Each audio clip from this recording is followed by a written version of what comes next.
Stell dir eine Stadt vor, die über Jahrtausende vergessen und von den Sandstürmen der Wüste verschluckt wurde. Eine Stadt, die erst durch Zufall wiederentdeckt wurde und heute eines der größten archäologischen Rätsel der Welt darstellt. Die Rede ist von Petra, der legendären Felsenstadt im heutigen Jordanien. Doch was, wenn ich dir sage, dass diese Stadt nicht nur ein beeindruckendes Zeugnis antiker Baukunst ist, sondern möglicherweise eine tiefere, verborgene Bedeutung hat? Manche Theorien behaupten, Petra könnte einst die wahre heilige Stadt des Islam gewesen sein. Ja, du hast richtig gehört. Nicht Mekka, sondern Petra. Wie konnten wir die wahre Bedeutung dieser Stadt übersehen? Was, wenn historische Aufzeichnungen falsch interpretiert wurden und die Geburtsstätte des Islam sich tatsächlich an einem anderen Ort befand? Der kanadische Archäologe Dan Gibson hat Hinweise darauf gefunden, dass die ersten Moscheen nicht in Richtung Mekka, sondern auf Petra ausgerichtet waren. Aber warum? Und was ist mit den Berichten über die Zerstörung Petras durch katastrophale Ereignisse? Vielleicht durch ein Feuer oder eine längst vergessene, antike Technologie? In diesem Video tauchen wir tief in die Geheimnisse von Petra ein.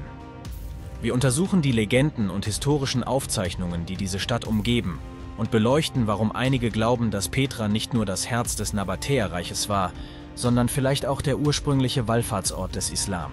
Außerdem werfen wir einen Blick auf die Theorie, dass Petra Teil eines globalen Netzwerks antiker Städte war, die durch rätselhafte Katastrophen verwüstet wurden. Wird das, was wir über die Geschichte der Menschheit zu wissen glauben, durch die Entdeckung von Petra revolutioniert? Welche Geheimnisse verbergen sich hinter den kunstvoll in den Fels gehauenen Monumenten? Und wie könnte all das mit den ältesten religiösen Traditionen der Menschheit zusammenhängen? Lass uns gemeinsam diese Fragen ergründen und bereite dich auf einige unglaubliche Entdeckungen vor. Bevor wir loslegen, vergiss nicht, den Kanal zu abonnieren und die Glocke zu aktivieren, um keine spannenden Videos zu verpassen. Bereit? Tauchen wir ein in das faszinierende Rätsel von Petra. Die Geschichte von Petra beginnt mit den Nabatäern, einem arabischen Volk, das im 6. Jahrhundert vor Christus die Region des heutigen Jordanien besiedelte. Ursprünglich Nomaden, erkannten die Nabatäer schnell das immense Potenzial des Handels in dieser strategisch wichtigen Region. Petra lag an den Kreuzungen bedeutender Karawanenrouten, die den Handel mit Weihrauch, Myrrhe und anderen Luxusgütern zwischen Arabien, Ägypten, Syrien und dem Mittelmeer ermöglichten. Durch die Kontrolle dieser Handelswege wurden die Nabatäer zu einer der wohlhabendsten Zivilisationen ihrer Zeit. Petra entwickelte sich zur florierenden Hauptstadt dieses Reiches und wurde zu einem kulturellen und wirtschaftlichen Zentrum. Die Monumentalbauten aus rosafarbenem Sandstein, die der Stadt ihren berühmten Beinamen »Rosarote Stadt« verliehen, sind bis heute ein beeindruckendes Zeugnis ihrer architektonischen Meisterleistungen. Besonders bemerkenswert war das fortschrittliche Wasserversorgungssystem, das die Stadt auch in der wüstenartigen Umgebung mit Wasser versorgte. Ein Netz aus Kanälen, Dämmen und Zisternen ermöglichte es den Nabatäern, Landwirtschaft zu betreiben und die Stadt am Leben zu halten. Die Architektur von Petra zeigt den Einfluss mehrerer Kulturen, darunter griechische, römische und ägyptische Stilelemente. Das bekannteste Beispiel hierfür ist die Kazneh, die Schatzkammer, deren Fassade stark von hellenistischen Vorbildern inspiriert ist. Die Bauwerke in Petra sind nicht nur Meisterwerke der Ingenieurskunst, sondern auch ein Symbol der kulturellen Verschmelzung, die in der Stadt stattfand. Petra blieb bis ins 1. Jahrhundert nach Christus ein bedeutendes Zentrum, bevor es durch veränderte Handelsrouten und Naturkatastrophen wie das Erdbeben von 363 nach Christus langsam an Bedeutung verlor. Eine der faszinierendsten Theorien zu Petra stammt von Dan Gibson, dessen Forschungen in seinem Buch Quranic Geography detailliert dargelegt werden. Gibson untersucht die Ausrichtung frühislamischer Moscheen und stellt fest, dass viele der ältesten Moscheen, die im 1. und 2. Jahrhundert nach der Hidschra erbaut wurden, nicht in Richtung Mekka, sondern nach Petra ausgerichtet sind. Dies widerspricht der traditionellen islamischen Überlieferung, die besagt, dass alle Moscheen auf Mekka ausgerichtet sein sollten. Gibson stützt seine Theorie auf archäologische und historische Untersuchungen. In Mekka gibt es kaum archäologische Funde, die auf eine bedeutende Stadt vor dem 8. Jahrhundert hinweisen. Petra hingegen war schon lange vor der Zeit des Propheten Mohammed ein wichtiges religiöses und wirtschaftliches Zentrum. Inschriften und andere historische Quellen deuten darauf hin, dass Pilgerreisen und religiöse Zeremonien, die später zum Islam gehörten, möglicherweise in Petra begannen. Auch die geografischen Beschreibungen im Koran, die von einer fruchtbaren Stadt in einem engen Tal sprechen, passen besser zu Petra als zu Mekka, das in einer trockenen Wüstenregion liegt. Diese Theorie hat große Kontroversen ausgelöst, da sie die traditionelle Geschichte des Islam in Frage stellt. Sollte sich Gibsons Hypothese bestätigen, würde dies nicht nur die Geschichte des Islam, sondern auch unser Verständnis über die religiösen Ursprünge der Region grundlegend verändern. Im Jahr 363 nach Christus traf ein starkes Erdbeben Petra und richtete großen Schaden an. Archäologische Funde zeigen, dass das Erdbeben nicht nur viele Gebäude zerstörte, sondern auch das fortschrittliche Wasserversorgungssystem beschädigte, was zum langsamen Verfall der Stadt beitrug. Doch war das Erdbeben wirklich die einzige Ursache für den Niedergang Petras? Eine besonders spannende Hypothese besagt, dass Petra nicht nur durch ein Erdbeben, sondern durch ein katastrophales Ereignis zerstört wurde, das extreme Hitze oder Feuer verursachte. Einige Theoretiker behaupten, dass Teile der Stadt geschmolzen wirken und dass dieses Phänomen nicht allein durch das Erdbeben erklärt werden kann. Es gibt Hinweise auf intensive Hitzewirkung an den Ruinen, die durch ein bisher unbekanntes Ereignis ausgelöst worden sein könnten. Manche spekulieren sogar, dass eine antike Technologie oder eine gewaltige Naturkatastrophe hinter dieser Zerstörung stecken könnte. Diese Theorie gewinnt an Gewicht, wenn man Parallelen zu anderen antiken Städten wie Pompeji oder Kappadokien zieht, die ähnliche Zeichen von Zerstörung durch extreme Hitze aufweisen. Pompeji wurde durch den Ausbruch des Vesuvs im Jahr 79 nach Christus unter einer Ascheschicht begraben. Und in Kappadokien gibt es Felsformationen, die ebenfalls Hinweise auf extreme Hitze zeigen. Diese Parallelen werfen die Frage auf, ob Petra möglicherweise von einem vergleichbaren Ereignis getroffen wurde. Petra war nicht nur ein Handelszentrum, sondern auch ein bedeutender religiöser Ort, der bis heute Spuren in verschiedenen Glaubensrichtungen hinterlassen hat. Ein herausragendes Beispiel ist das Grab des Propheten Aaron, der sowohl im Judentum als auch im Islam verehrt wird. Das Grab liegt auf dem Berg Hor nahe Petra und ist bis heute ein wichtiger Pilgerort für Juden und Muslime. Die Rolle von Petra als religiöses Zentrum geht jedoch über das Judentum und den Islam hinaus. Vor der islamischen Zeit war Petra ein multireligiöser Ort, an dem die Nabatäer ihre Götter verehrten, darunter Duschara und Al-Uzza. Auch die Ankunft des Christentums im Byzantinischen Reich hinterließ Spuren in der Stadt, da mehrere Kirchen errichtet wurden. Ein weiteres Element, das Petra mit der jüdischen und christlichen Tradition verbindet, ist die biblische Erzählung von Moses, der Wasser aus einem Felsen schlug, um die Israeliten in der Wüste zu versorgen.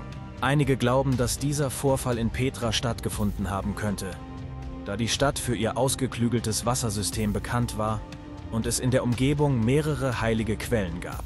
Die Wiederentdeckung von Petra durch den Schweizer Forscher Jean-Louis Burckhardt im Jahr 1812 war ein Wendepunkt in der modernen Archäologie. Burckhardt, der sich als muslimischer Pilger verkleidet hatte, brachte die Stadt wieder ins Bewusstsein der westlichen Welt. Seine Berichte und Skizzen, festgehalten in Travels in Syria and the Holy Land, legten den Grundstein für künftige archäologische Erkundungen und weckten das Interesse an einer der beeindruckendsten Städten der antiken Welt. Seit Burckhardts Entdeckung sind zahlreiche archäologische Ausgrabungen in Petra durchgeführt worden, die tiefe Einblicke in die Lebensweise der Nabatäer und die Bedeutung der Stadt als Handelszentrum ermöglichten. Besonders erwähnenswert sind die Arbeiten des amerikanischen Archäologen Philip Hammond, der über 20 Jahre in Petra forschte und wichtige Entdeckungen zur Stadtplanung und Wasserversorgung der Nabatäer machte. Seine Forschungen haben maßgeblich dazu beigetragen, das komplexe Wassersystem der Stadt und dessen Bedeutung für das Überleben in der Wüste zu verstehen. Dank der stetigen Bemühungen von Archäologen wurde Petra 1985 in die Liste des UNESCO-Weltkulturerbes aufgenommen. Diese Anerkennung hat zur Gründung mehrerer Restaurierungsprojekte geführt, die darauf abzielen, die antiken Bauwerke vor Erosion und dem zunehmenden Tourismus zu schützen. Besonders gefährdet sind die in den Fels gehauenen Fassaden wie das berühmte Kāzné und das Kloster, deren Erhalt durch internationale Bemühungen gesichert wird. Trotz dieser Schutzmaßnahmen bleibt Petra jedoch gefährdet. Erosion, klimatische Veränderungen und der Massentourismus setzen der Stadt zu. Dank der Arbeit internationaler Teams und Organisationen wie der UNESCO bleibt Petra jedoch als wertvolles Kulturerbe für zukünftige Generationen erhalten. Ein lebendiges Zeugnis der außergewöhnlichen Fähigkeiten der Nabatäer und ihrer Fähigkeit, in einer lebensfeindlichen Umgebung zu florieren. Petra fasziniert nicht nur durch seine prächtige Architektur, sondern auch durch die Hypothese, dass es Teil eines globalen Netzwerks antiker Städte gewesen sein könnte, das über fortschrittliche Technologien und Handelsrouten miteinander verbunden war.